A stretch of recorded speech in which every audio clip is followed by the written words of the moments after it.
Kita sangat percaya bahwa firman Tuhan itu sangat sederhana. Katakan amin. Saya ulangi, firman Tuhan itu sangat sederhana. Maaf, sehingga anak-anak pun bisa mengerti, maka orang bodoh pun mengerti. Apa yang kita mau pelajari hari ini? Saudara, yang kita hadapi sekarang ini bukan darah daging, tetapi kuasa-kuasa yang kegelapan. Betul tidak? Itu yang kita hadapi. Selama kita masih melihat anak-anak remaja, anak-anak muda dikuasai oleh segala macam bentuk kejahatan, ketika kita melihat di jalan-jalan masih ada orang-orang yang dikuasai oleh kegelapan, maka selama itu gereja dikatakan gagal oleh Tuhan. Sebab gereja adalah satu-satunya lembaga yang diakui oleh surga untuk mewakili Tuhan di dunia ini. Kalau saudara setuju nanti katakan amin. Saya ulangi lagi, dengarkan ini. Gereja adalah satu-satunya lembaga yang ditetapkan Tuhan dan diakui Tuhan untuk dipercaya mewakili dirinya di tengah-tengah dunia ini. Tapi faktanya, kita tahu, kita percaya tidak ada lembaga lain yang surga akui dan yang surga percaya untuk mewakili diri Tuhan pencipta alam semesta. Kita tahu, tapi faktanya saudara, ini yang menyedihkan.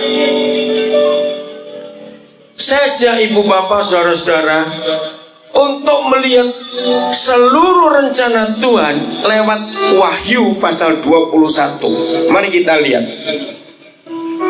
Bagi anak-anak muda yang sedang bertanya-tanya, kira-kira Tuhan itu mau apa dengan kami di dunia ini?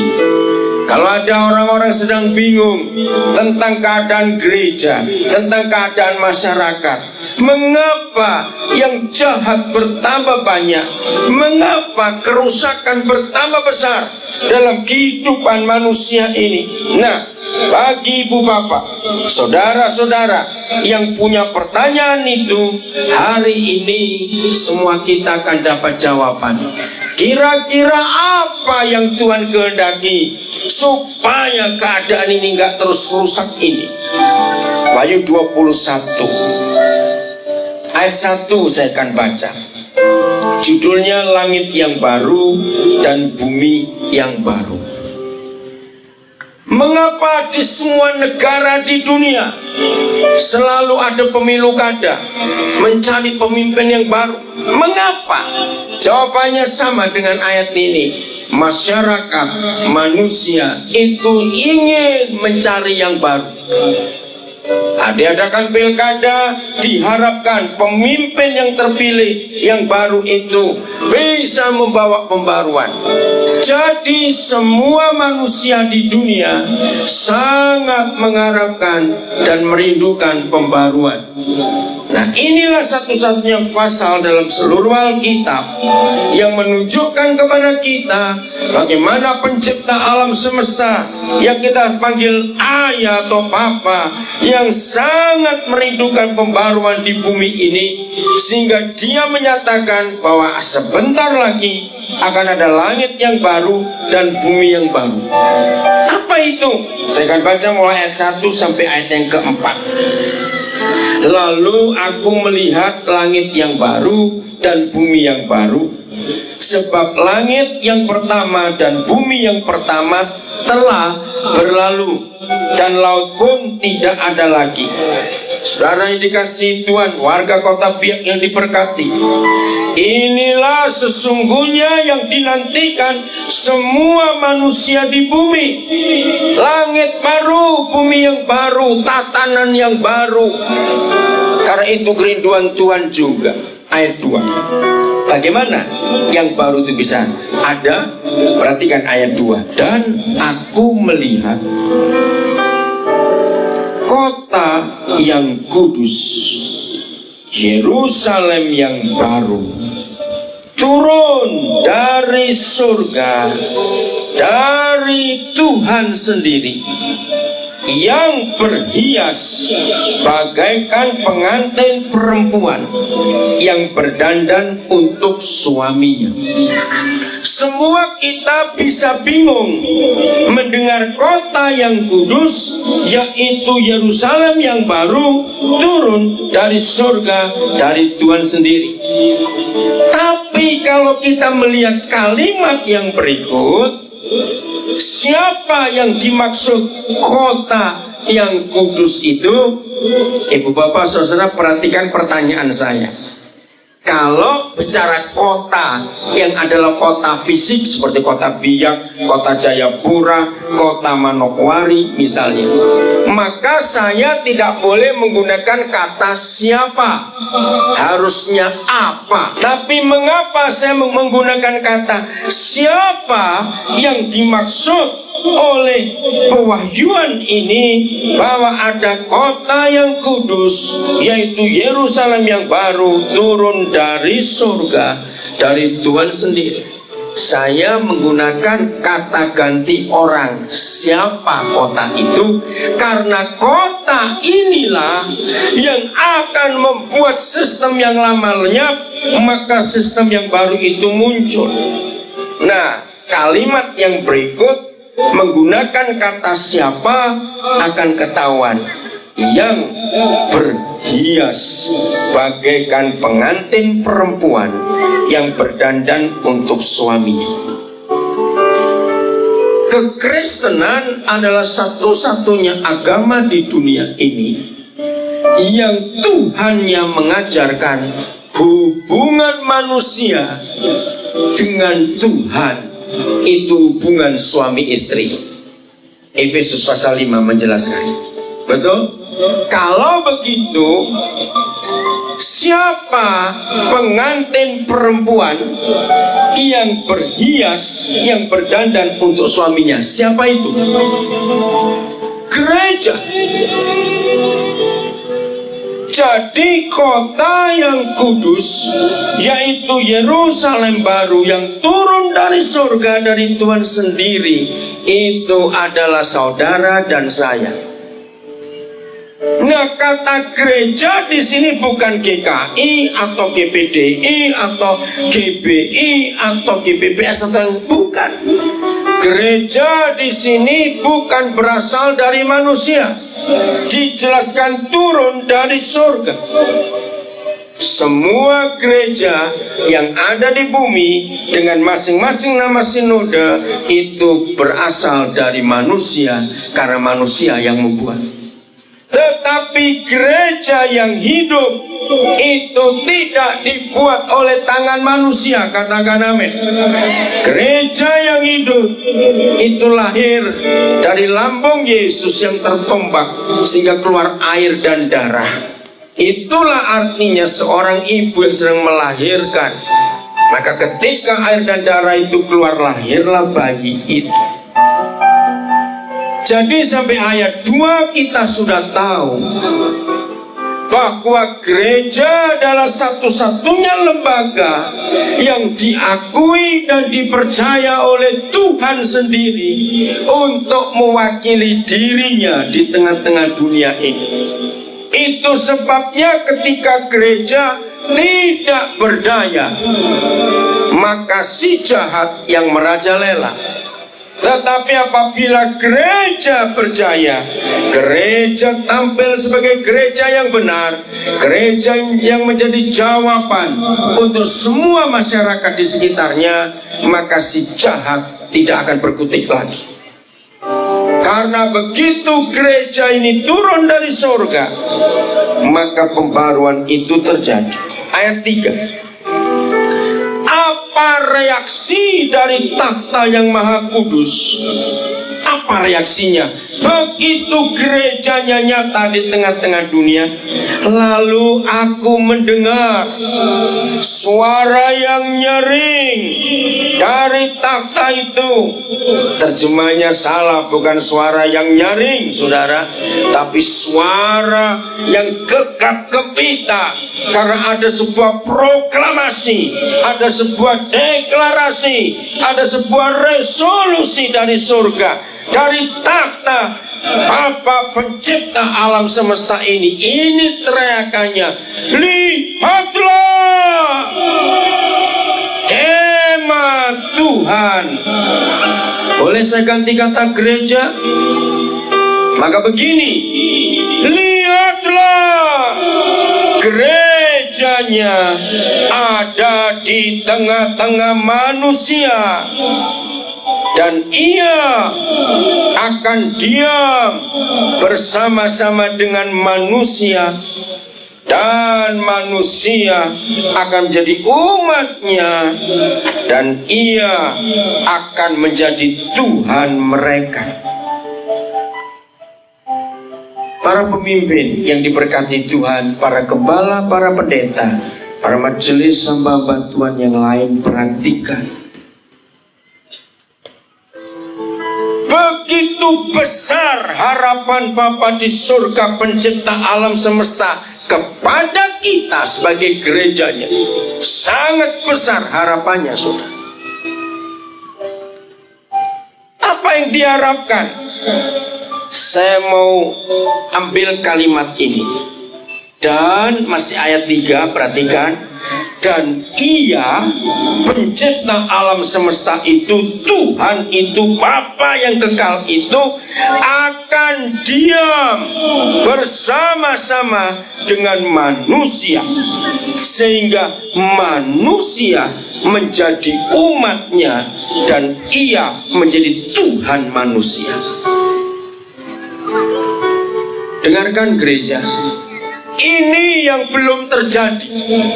Walaupun Papua ini tanah Kristen, karena Injil yang pertama kali masuk ke banyak daerah di seluruh Papua ini, tapi faktanya ayat 3 Wahyu 21 belum terjadi.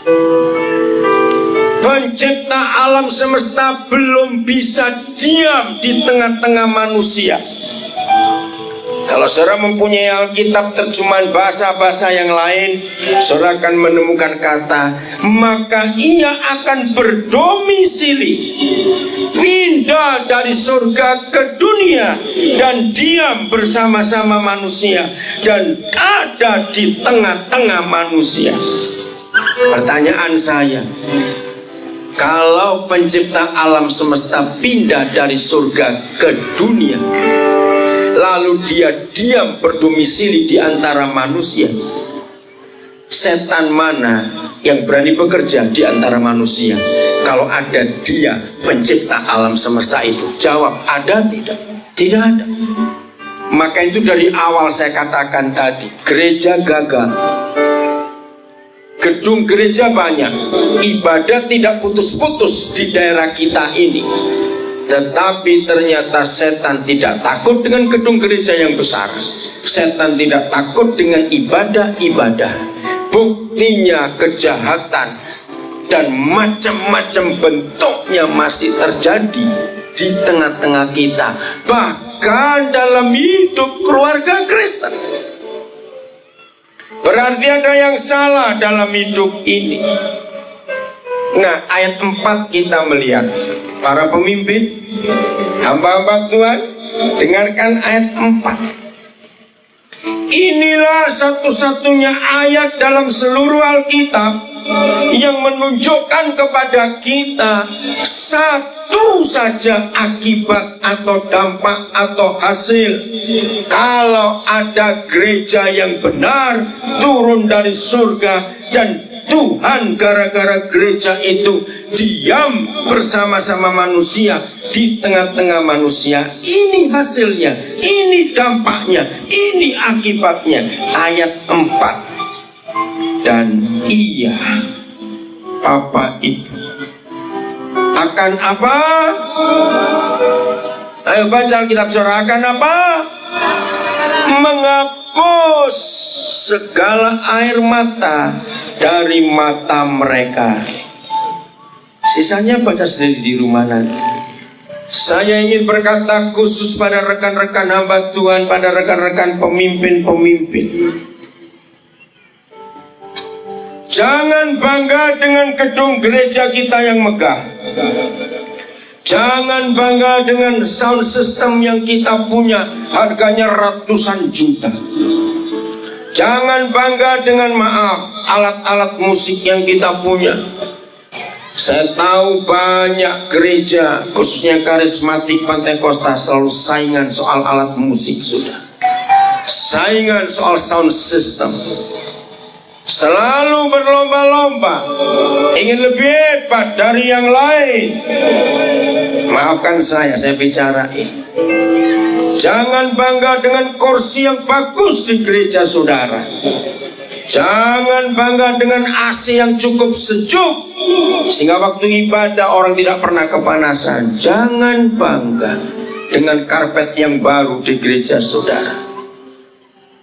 Ukuran keberhasilan gereja menurut Wahyu 21 hanya dinilai dari satu hal saja, yaitu apabila ada gereja di sebuah tempat, di suatu tempat, di suatu lokasi, maka ukurannya adalah orang-orang di sekitar gereja itu tinggal, maka tidak boleh ada satupun orang yang boleh menangis di tempat itu. Catat ini baik-baik.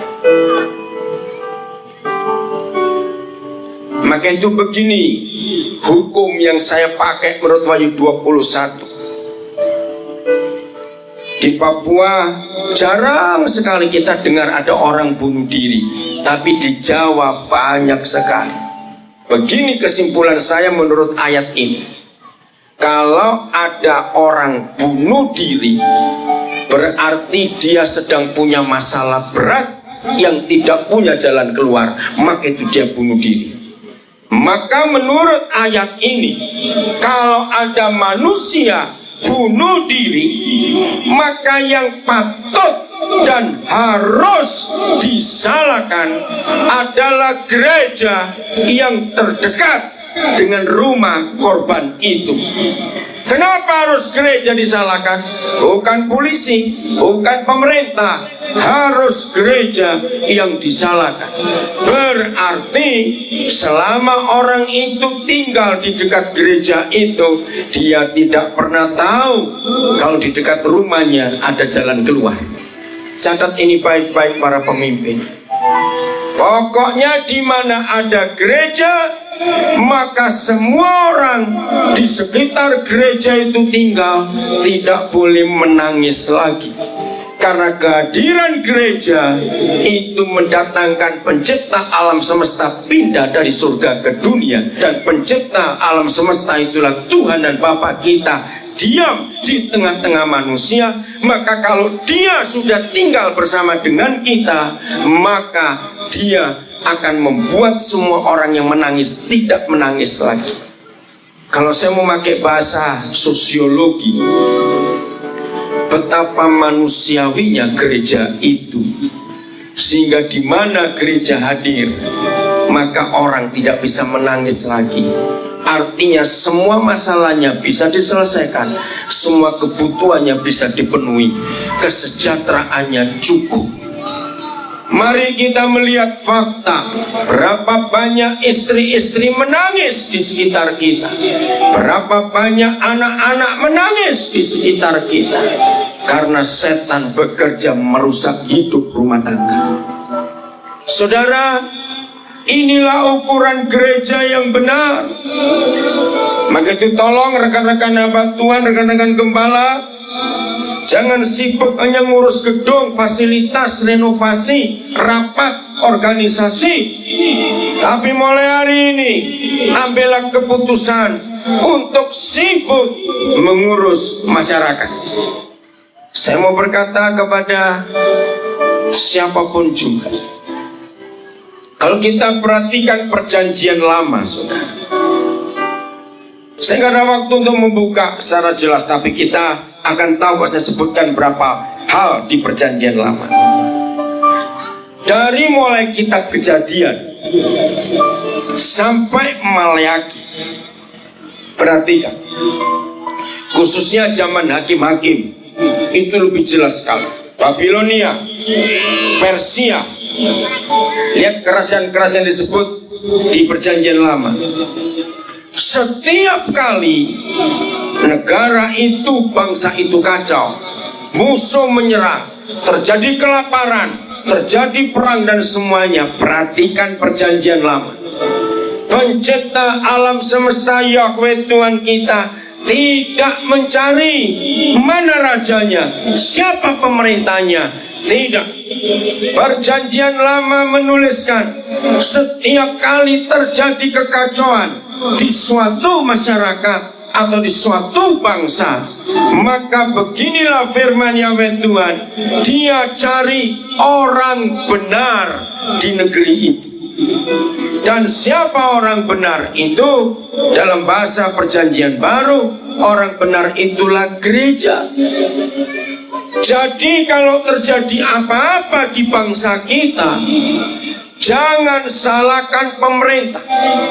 Maka yang patut disalahkan adalah gereja Tuhan. Karena gereja Tuhan tidak mampu mewakili Tuhan di tengah-tengah dunia ini. Biarlah hari ini konsep kita tentang gereja berubah. Gereja tidak hanya melayani orang Kristen, katakan amin. Gereja dipanggil untuk melayani masyarakat. Gereja dipanggil tidak untuk dirinya sendiri, tetapi gereja dipanggil untuk umat manusia. Amin. Maka itu gereja yang rajin rapat, bertobat. Kapan kita ngurus masyarakat ini? Saya ulangi lagi, karena Tuhan tidak punya wakil yang lain di dunia kecuali kita, gerejanya. Maka itu kalau kita gagal sebagai gereja, maka Tuhan pun gagal sebagai Tuhan. Dan kalau Dia gagal sebagai Tuhan, maka yang jahat yang memerintah.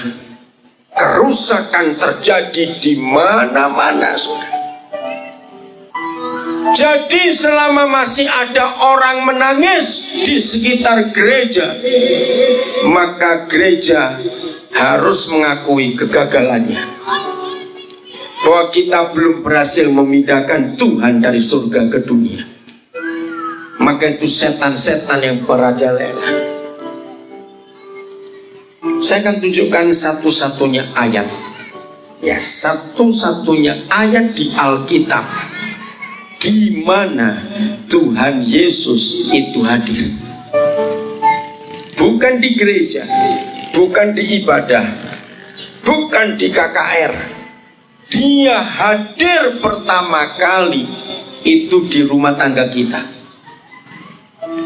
Saudara boleh bongkar Alkitab, saudara tidak akan menemukan ayat lain kecuali ayat ini. Jadi kita sudah dapat ya Wahyu 21, bahwa di mana ada gereja, maka tandanya cuma satu, gereja itu benar atau tidak, yaitu dengan melihat orang-orang di sekitar gereja itu masih bisa menangis lagi atau tidak. Matius 18 ayat 19 dan 20. Matius 18 ayat 19 dan 20. Saya akan baca. Dan lagi aku berkata kepadamu, Tuhan Yesus menyampaikan ini. Dan lagi aku berkata kepadamu, jika berapa orang, 2 orang daripadamu di dunia ini sepakat meminta apapun juga, permintaan mereka itu akan dikabulkan oleh Bapakku yang di surga. Saudara, Saya belum pernah menemukan ada ayat lain di Alkitab, baik perjanjian lama maupun perjanjian baru, sehebat ayat ini. Perhatikan, di dalam Matius 18 ayat 19 ada janji yang dahsyat yang tidak ditemukan di ayat-ayat yang lain di seluruh Alkitab, yaitu janji yang berkata, minta apapun juga, permintaan mereka akan dikabulkan oleh Bapakku yang di surga. Saya kagum dengan ayat ini. Minta apapun juga, tanpa batas, apapun juga. Wow, luar biasa. Tapi tunggu dulu, janji ini tidak untuk sembarang atau asal dua orang. Dengarkan, janji ini hanya berlaku untuk dua orang yang punya satu syarat, yaitu sepakat. Nah, kata sepakat di ayat ini, kalau saudara punya waktu, saudara bisa selidiki perjanjian lama. Kata sepakat di ayat 19 Matius 18 pertama kali diucapkan oleh Yahweh Tuhan di perjanjian lama, waktu dia membuat kesepakatan dengan Abram, lalu namanya diganti Abraham. Itulah kesepakatan pertama yang dibuat oleh pencipta alam semesta dengan manusia di muka bumi ini. Nah, kesepakatan berikut ada di Maleakhi pasal 2, yaitu mulai 14 sampai 16. Catat aja ayat-ayatnya. Maleakhi 2 14 sampai 16.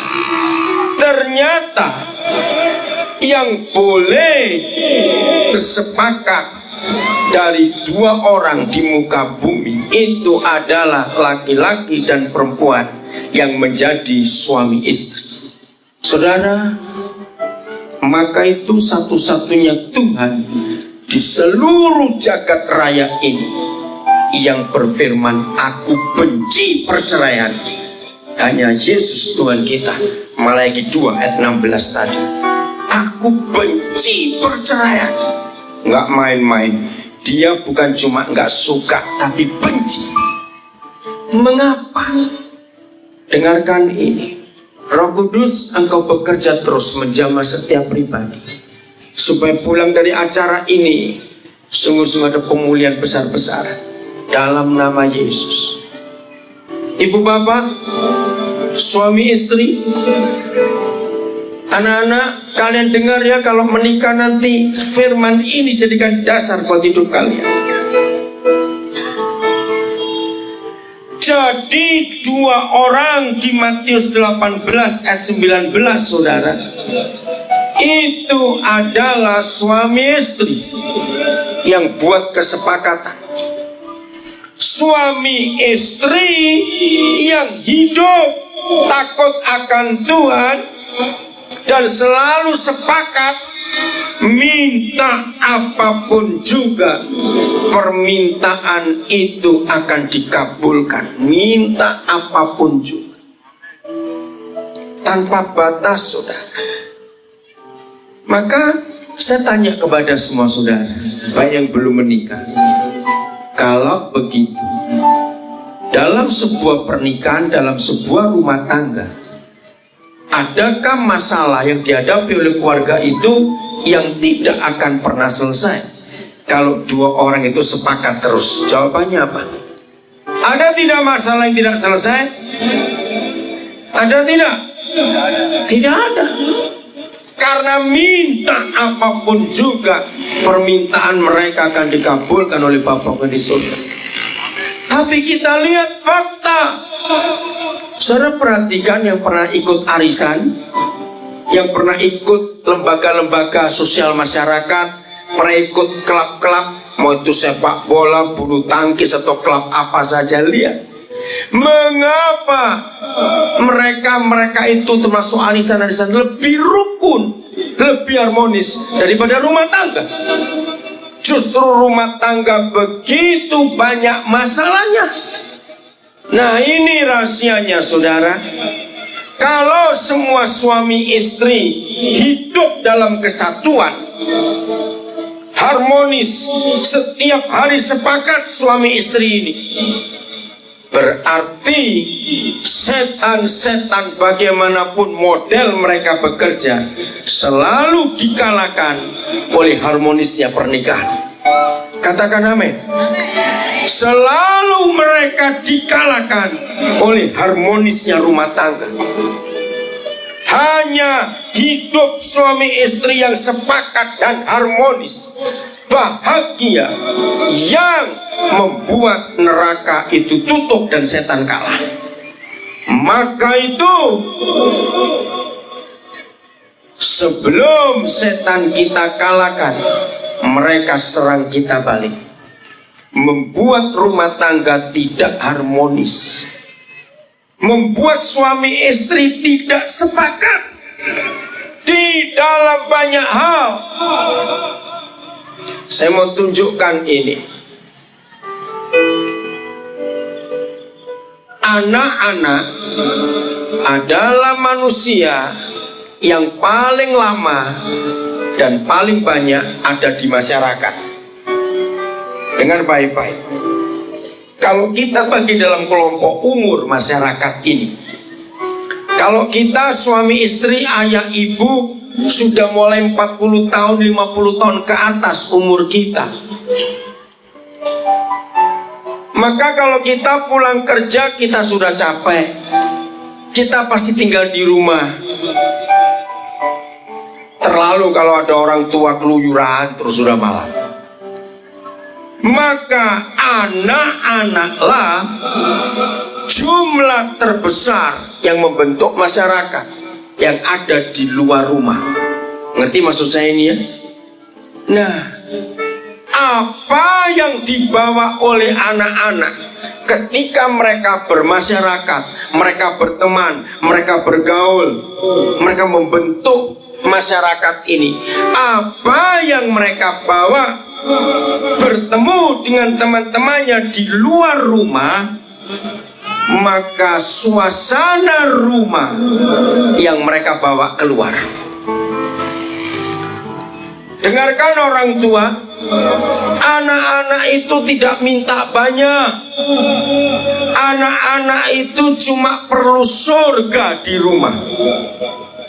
Renungkan ini, anak-anak itu hanya perlu surga di rumah. Mereka nggak perlu macam-macam. Ya, tepuk tangan saudara. Mama Siti tepuk tangan sendiri. Yang lain bagaimana? Anak-anak itu nggak perlu yang lain. Mereka cuma perlu surga di rumah. Kalau anak-anak itu cukup merasakan dan memiliki surga di rumah, maka mereka nggak perlu menghisap iPhone. Terminal, pasar, pelabuhan kalau malam nggak perlu rame, karena ada surga di rumah orang tua masing-masing dan anak-anak itu betah di rumah. Tetapi karena kita pencipta neraka, saudara, anak-anak selalu merasa panas kalau pulang ke rumah, karena kita sebagai ayah ibu rajin bertengkar di rumah. Tidak ada keharmonisan, gak ada kesepakatan. Mengapa anak-anak lebih betah di rumah orang lain? Mengapa anak-anak lebih betah di jalanan? Dengarkan. Apabila anak-anak tidak mendapat surga di rumah, maka jalanan, terminal, pasar, pelabuhan dan sejenisnya itu jadi rumah mereka. Mereka baru pulang menunggu orang tuanya tidur dulu, karena mereka nggak mau dengar ribut-ribut.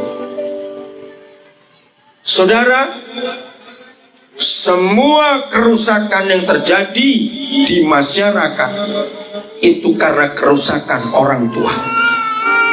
Catat itu baik-baik. Saya ulangi lagi. Semua kerusakan di masyarakat itu karena kerusakan kita orang tua. Maka itu suami istri selalu sepakat. Saya punya pertanyaan klasik untuk mendeteksi, untuk melihat, untuk membuktikan sebuah keluarga itu harmonis atau tidak. Dengar baik-baik. Anak-anak, saya tanya pada kalian, kalau kalian kebetulan duduknya nggak dekat-dekat orang tuamu, jawab baik-baik pertanyaan ini. Sederhana pertanyaan, saya selalu buat tes di semua rumah tangga. Saya tanya begini, anak-anak, om tanya ya, bapak tanya ya, kapan terakhir kali kalian lihat ayah ibumu makan bersama, duduk bersama sambil makan? Dengarkan suami istri, mari kita tanya pada diri kita sendiri. Suami istri yang harmonis pasti makannya sering bareng. Karena dalam psikologi, orang yang sedang sakit hati pada orang itu nggak mungkin bisa duduk makan bersama. Nanti bukan makanannya dimakan, orang itu yang dimakan. Betul tidak? Ayo. Nah, maka itu pertanyaan buat anak-anak. Kapan kalian terakhir kali melihat ayah ibumu makan berdua? Kalau ada yang jawab sebelum gua Jepang ditemukan, wah, itu lama sekali. Saudara, kalau anak-anak jawab sering om, papa mama kami makan bersama, belum puasa. Saya akan beri pertanyaan yang kedua. Anak-anak, waktu kalian lihat ayah ibumu makan berdua, walaupun sering, yang kamu dengar suara apa? Nggak ada om, cuma suara sendok ketemu piring, ting ting ting, gitu saja. Maka itu bukan keluarga harmonis. Suara yang didengar oleh anak-anak ketika ayah ibu makan bersama, itu suara gurau, suara percakapan yang mesra. Kalau perlu ayah ibu suap-suapanlah supaya anak itu melihat. Lihat itu anak-anak itu yang tepuk tangan. Sederhana sekali saudara. Ayo jujur suami istri. Jangan alasan gini, habis kalau kita jam makan nggak pernah bareng ketemu. Alasan banyak itu, awas. Ciptakan surga di keluarga kita, saudara. Maka dalam keharmonisan kita berdua, doa-doa kita nggak ada yang nggak terjawab. Minta apapun juga, permintaan mereka akan dikabulkan oleh Bapakku yang di surga. Ayat 20, maafkan saya, banyak hamba Tuhan salah, pemimpin pujian salah dengan ayat 20. Ayat 20 seringkali dipakai untuk menjadi pembuka ibadah. Hari ini kita harus merubah. Ayat 20 bukan untuk ibadah. Kita akan melihat buktinya. Begini cara baca yang betul dan terjemahan yang betul. Sebab di mana ada dua orang dan orang-orang ketiga berkumpul dalam namaku, di situ aku ada di tengah-tengah mereka. Jadi bukan di mana ada dua atau tiga orang. Nah, seringkali pembuka ibadah pasti pakai ayat ini. Saudara-saudara, ada janji dalam firman Tuhan, kalau dua atau tiga orang saja berkumpul dalam nama Yesus, Dia hadir. Hari ini kita lebih dari dua dan tiga. Artinya Yesusnya makin banyak juga. Bukan begitu? Perhatikan baik-baik. Sebab di mana ada dua orang. Nah, ini cara belajar Alkitab. Karena ayat di atasnya bicara tentang dua orang sepakat. Siapa dua orang sepakat tadi? suami istri. Maka dua orang yang disebut lagi di ayat setelahnya itu masih menyambung di ayat sebelumnya. Nah, kalau di ayat 20, sebab di mana ayah ibu berkumpul bersama dengan orang-orang ketiga. Kalau ada suami istri berkumpul, lalu muncul orang-orang ketiga, siapa mereka? Anak-anak. Jadi begitu ayah ibu harmonis, sepakat, ada anak-anak di rumah, lalu kita atau mereka berkumpul dalam nama Yesus, maka dia berjanji, aku ada di tengah-tengah mereka. Nah, ini yang saya temukan di seluruh Alkitab. Satu-satunya ayat yang mengatakan bila mana di mana Yesus hadir, ternyata hanya di dalam keluarga yang harmonis.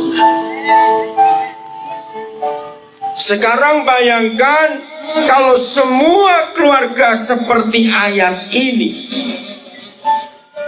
hidupnya harmonis walaupun ada masalah, tapi cepat diselesaikan, saling mengampuni lagi.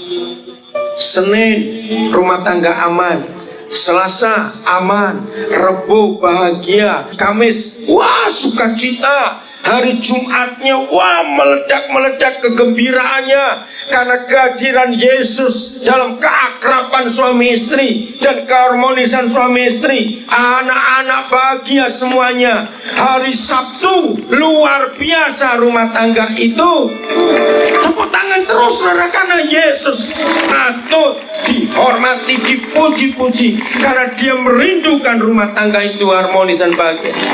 Hari Sabtu wah luar biasa karena sejak Senin, Selasa, Rabu, Kamis, Jumat, Sabtu, Minggu kita sama-sama beribadah. Masing-masing keluarga membawa Yesus dan surga ke tengah-tengah ibadah. Saudara bayangkan bagaimana suasana ibadah itu. Betul? Tapi ini yang terjadi. Senin kita dikacau, Selasa aman sebentar, nggak sampai 2 jam ribut lagi. Rabu bertengkar hebat, Kamis diam-diaman karena gencatan senjata, tapi nggak ada komunikasi. Nanti bapak makan di halaman, ibu makan di dapur. Anak-anak bingung, kenapa 2 orang ini? Hari Rabu ribut lagi, Kamis tenang sebentar, Jumat perang lagi. Hari Sabtu sudah babak belur itu 2 orang. Betul? Lalu hari Minggu ke gereja. Bisa bayangkan terjadi apa di gereja ketika masing-masing anggota gereja yang terdiri dari keluarga-keluarga itu masing-masing membawa neraka ke gereja. Pulang gereja tidak terjadi apa-apa. Alasannya satu ke pasar impres, satu ke pasar ikan, jadi nggak ketemu lagi. Anak-anak bingung. Dan terulang lagi hari Senin, hari Selasa, hari Rabu. Anak-anak capek, saudara. Mereka nggak betah di rumah, jalanan tempat mereka. Maafkan saya peneliti masalah anak-anak dan masalah keluarga. Saya buat research, buat penelitian dengan banyak, mungkin ratusan ribuan keluarga. Begini saudara, ketika suatu saat, saya lupa tahun 80 berapa, saya ke situ, saya ke sini, saya ke sana, saya pergi ke banyak tempat. Itu pasti mendengar ada anak-anak berkata begini, dengar ya orang tua, kenapa aku dilahirkan? Kenapa aku dilahirkan? Saya bingung. Waktu itu saya masih muda. Lah kenapa kamu tanya kenapa kamu dilahirkan? Sambil marah anak-anak itu. Kenapa aku dilahirkan? Setelah 3-4 tahun, saya sering mendengar kata-kata itu di semua tempat yang saya kunjungi. Membuat saya harus membuat sebuah penelitian.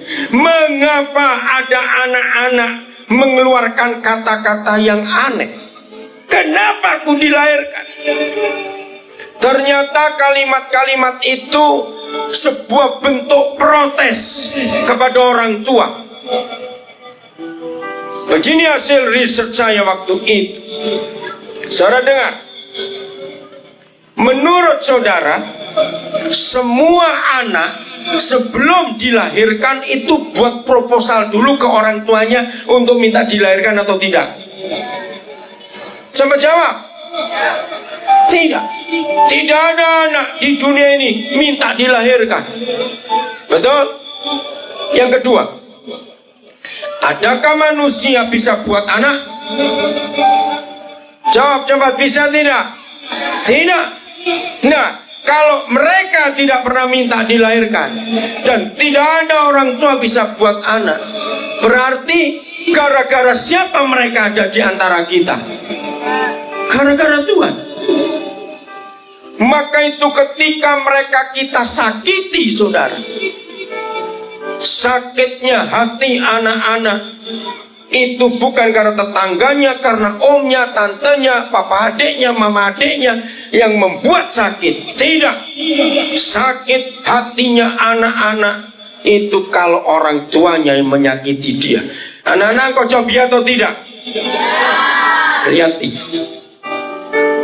Maka itu ketika mereka kita sakiti, mereka protes. Mengapa aku dilahirkan? Kalau memang aku dilahirkan hanya untuk disakiti, kenapa engkau gak bunuh aku waktu aku lahir?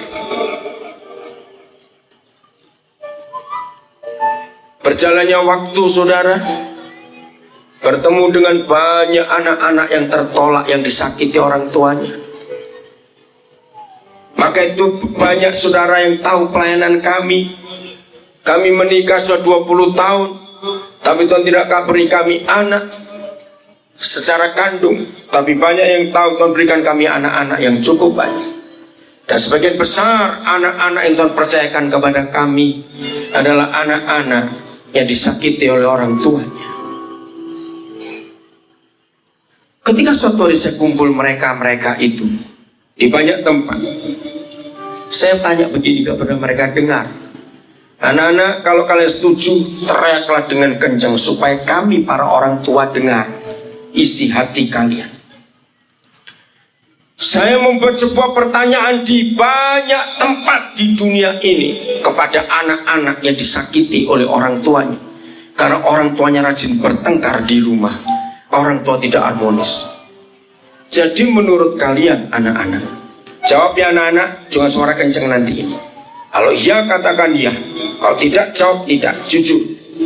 Jadi menurut kalian, kalian itu lebih suka melihat ayah ibumu hidup ada di dunia, tetapi mereka tidak berfungsi dan menyakiti kalian, atau kalian lebih senang lihat kuburan mereka? Saudara tahu jawaban anak-anak itu? Mereka serentak menjawab, lebih baik kami lihat kuburan mereka daripada melihat mereka hidup tapi menyakiti kami. Hancur hati saya ketika tahu jawaban anak-anak itu. Maaf ya, mau marah-marahlah, Tuhan akan meladeni saudara. Saya berkata begini, kalau di sini ada orang tua, suami istri, ayah ibu yang rajin bertengkar, matilah kamu dalam nama Yesus. Daripada engkau hidup tapi engkau menyakiti anak-anak itu, yang mana mereka tidak minta untuk dilahirkan. Sangat sakit hati anak-anak yang disakiti oleh orang tuanya sendiri. Jawab anak-anak, ya atau tidak? Mungkin saudara kaget mendengar kata-kata saya. Tapi dengar, apalagi yang mau bercerai. Kalau saudara mau bercerai, matilah dulu sebelum ke pengadilan. Dalam nama Yesus. Setiap perceraian itu menghancurkan hidup anak. Sebab buat anak-anak, mereka tidak bisa menjawab kalau kita tanya. Jadi sekarang kalian milih, ikut bapak atau ikut mama? Itu pertanyaan buat kiamat hidup anak-anak itu. Dengarkan orang tua, jangan egois. Alkitab berkata, begitu laki-laki menikah, dia berstatus berpangkat suami, maka fungsinya adalah kepala. Begitu seorang gadis menikah, maka surga sudah dia menjadi seorang istri, maka dia jadi tubuh. Lihat hubungan kepala dengan tubuh. Maka itu satu-satunya Tuhan yang berfirman, aku benci perceraian. Hanya Yahweh Tuhan kita, karena ini alasannya benci perceraian. Siapa yang pernah ngalami sering sakit kepala?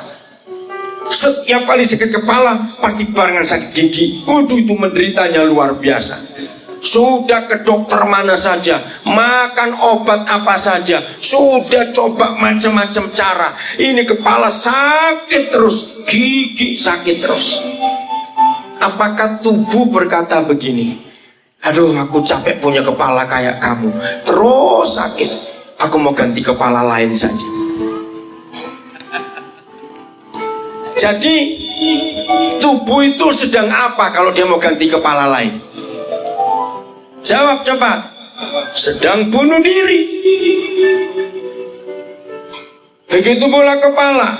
Kepala sehat, tapi tubuh sering sakit. Tanggal 1 sakit perut, tanggal 2 sakit lutut, tanggal 3 nanti sakit jantung, tanggal 4 sakit pinggang, tanggal 5 sakit tempat, terus sepanjang bulan. Dikembali dengan 1 sakit lagi. Sudah berobat kemana-mana gak sembuh. Apakah kepala berkata begini, kalau aku punya badan kayak kamu bisa bangkrut ini nanti. Rumah sudah habis dijual untuk berobat, aku mau ganti tubuh lain saja. Jadi dia sedang bunuh diri. Saya beri ilustrasi ini. Siapa masih ingat Musa pernah menulis di Mazmur 90, umur kita ini paling berapa tahun? Ayo sampai ingat Mazmur 90, berapa tahun umur kita manusia? 70. Kalau kuat 80. Oke, saya ambil 70 saja. Dengarkan. Kalau ada anak muda menikah umur 25 tahun, umur 26 mereka punya anak pertama. Jadi saya cepetin aja ya. Umur 27 punya anak 2, umur 28 punya anak ketiga, 29 punya anak keempat, misalnya begitu. Terus tahun 1. Oke, dengar. Waktu orang tua ini umur 35 tahun, kalau kita pakai ukuran tahun Musa, maka orang tua ini sudah menjalani hidup berapa persen? Berapa umur tadi yang Musa katakan? 70. Nah sekarang ini dua orang, papa mama umur 35 tahun. Jadi sudah berapa persen mereka jalani hidup? 50%. Sudah setengah jalan. Nah ketika dua orang tua muda ini umur 35 tahun, anak pertama mereka umur berapa? Ayo cepat. Ayo, kok 10 bagaimana? Ngitungnya bagaimana kamu? Ayo. Kan menikah umur 25, umur 26 punya anak, umur 35 anaknya umur berapa? Berapa? 9. Susah sekali ngitungnya ya. Nah orang tua sudah setengah jalan, 50%. Anak-anak baru mulai hidup. Betapa jahat dan dan kejam dan sadisnya orang tua yang bertengkar terus. Kita sudah menjalani setengah jalan dalam hidup. Anak-anak ini baru mulai, tapi kita siksa dan kita sakiti mereka. Jahat tidak orang tua itu? Sangat jahat.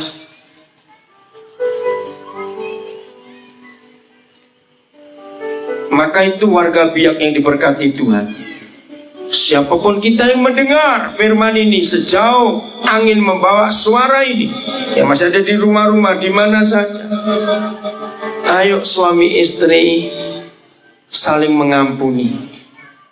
Saling mengampuni. Amin. Hukum Kristus satu, ampuni. Sesalah apapun istri, sesalah apapun suami, ampuni. Tidak ada alasan untuk kita membenci tubuh kita kalau kita kepala. Tidak ada alasan tubuh benci kepalanya. Tidak ada. Semua saling menerima, saling mengampuni. Maka kalau keluarga seperti itu, saudara, wow, rumah tangga itu menghadirkan surga ke dunia. Anak-anak akan betah di rumah. Anak-anak gak perlu cari surga di jalanan. Dan kalau suami istri harmonis sepakat, maka janji itu terjadi. Minta apapun juga, permintaan mereka akan dikabulkan oleh Bapakku yang di surga.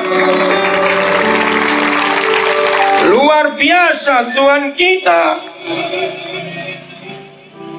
Itu sebabnya saudara, berdamailah suami istri, berdamailah. Nah, saya akan akhiri.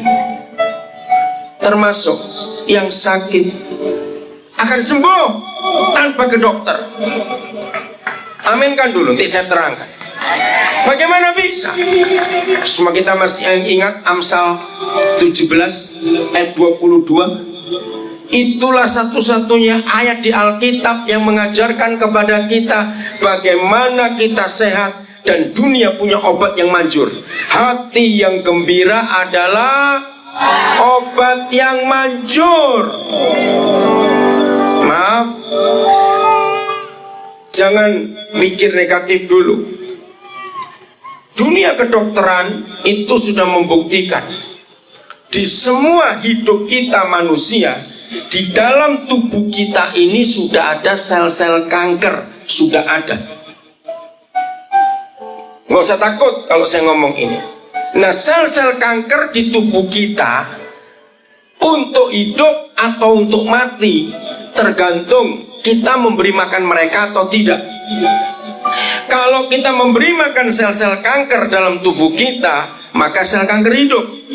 Kalau kita nggak beri makan sel-sel kanker, maka sel kanker nggak akan hidup, malah mati. Nah, dunia kedokteran sudah membuktikan makanan utama sel kanker adalah sakit hati, stres, marah, kecewa, dendam. Maaf, saya harus ngomong ini apa adanya. Menurut saudara, antara pria dengan wanita, mana yang lebih banyak kena kanker? Ayo, wanita atau pria? Nah, itu fakta. Di seluruh dunia, wanita lebih banyak kena kanker daripada pria. Nah, ini sebabnya. Wanita itu lebih menyimpan ke dalam. Kalau pria itu lebih lepas. Saudara dengar firman itu. Untuk sehat, asal hati gembira terus setiap hari. Amin. Kalau hati kita gembira terus, gak ada stres, sel kanker gak punya makanan, maka mereka mati. Nah, kegembiraan seringkali dicuri iblis ketika kita dibuat jengkel, benci dengan pasangan kita. Hari ini ampuni. Suami istri jangan ungkit-ungkit, ampun. Saya akan akhiri dengan satu ayat ini. Nanti saya minta dalam doa Bapak Sopakoa berdoa untuk kita semua. Dan nanti Mama Siti akan naik ke panggung, akan menantang suara untuk didoakan. Mama Siti sudah cantik sekali, bajunya luar biasa, saya kaget di sini. Sudah, kita buka ayat ini untuk kita simpan dalam kehidupan kita. Ini ayat yang terakhir, saudara. Sehingga sungguh kehadiran Tuhan lewat keluarga kita, Yesus akan jadi jawaban dan dikenal oleh semua orang dalam hidup kita ini. Kita akan buka kitab Efesus pasal yang ketiga, ayat yang ke-20. Jadi kalau kita harmonis saling mengampuni, saudara, doa-doa kita itu indah, enak. Coba ingat, kalau kita lagi sakit hati, apalagi sampai dendam, bisa nggak kita berdoa? Tidak. Nah, kalau kita tidak mengampuni istri kita atau suami kita, kita masih dendam, doa kita nggak bisa. Dan apa yang terjadi kalau kita nggak bisa berdoa? Setan yang masuk. Tapi ini hasilnya kalau kita harmonis. Bagi dialah, bagi Bapa di surga dalam nama Yesus, yang dapat melakukan jauh lebih banyak daripada yang kita doakan atau pikirkan, seperti yang ternyata dari kuasa yang bekerja di dalam kita. Kalau suami istri hidup harmonis saling mengampuni, doa-doa kita itu hebat. Tuhan bekerja lebih jauh dari yang kita minta. Anak-anak kita aman semua. Anak-anak kita gak bermasalah. Mereka jadi anak-anak yang manis, anak-anak yang hebat. Tidak akan mengacau di masyarakat, gak akan buat onar di jalan. Karena anak-anak betah di rumah semua. Sebab ayah ibunya yang ciptakan surga itu. Dengarkan ini anak-anak Tuhan. Jadi pulanglah hari ini dengan hati yang mengampuni. Amin. Suami istri ampuni, berdamai. Malam ini berdamai. Lupakan semua yang sudah lewat. Jangan ingat-ingat itu lagi. Lupakan. Jangan ada kecemburuan dalam hidup kita. Lupakan semua yang dulu. Selalu melihat yang baru ke depan itu. Kalau keluarga seperti ini, ada Yesus terus. Wow, luar biasa. Siap menghadirkan surga ke dunia? Di mana surga itu hadir? Di mana Yesus hadir? Di keluarga yang harmonis. Dan masing-masing keluarga yang menghadirkan Yesus, menghadirkan surga, maka kemanapun kita pergi, kemanapun anak-anak kita pergi, surga dan Yesus akan ikut kita terus, saudara. Wah, betapa hebatnya kalau surga ikut kita terus. Yesus ikut kemana kita pergi, gak ada setan berani mengganggu. Maka betul-betul datanglah kerajaanmu, jadilah kehendakmu, sehingga bumi jadi seperti surga. Karena kita yang membawa. Mari kita menghampiri Tuhan. Kita sangat percaya bahwa firman Tuhan itu sangat sederhana. Katakan amin. Saya ulangi, firman Tuhan itu sangat sederhana. Maaf, sehingga anak-anak pun bisa mengerti, maka orang bodoh pun mengerti. Apa yang kita mau pelajari hari ini? Saudara, yang kita hadapi sekarang ini bukan darah daging, tetapi kuasa-kuasa yang kegelapan. Betul tidak? Itu yang kita hadapi. Selama kita masih melihat anak-anak remaja, anak-anak muda dikuasai oleh segala macam bentuk kejahatan. Ketika kita melihat di jalan-jalan masih ada orang-orang yang dikuasai oleh kegelapan, maka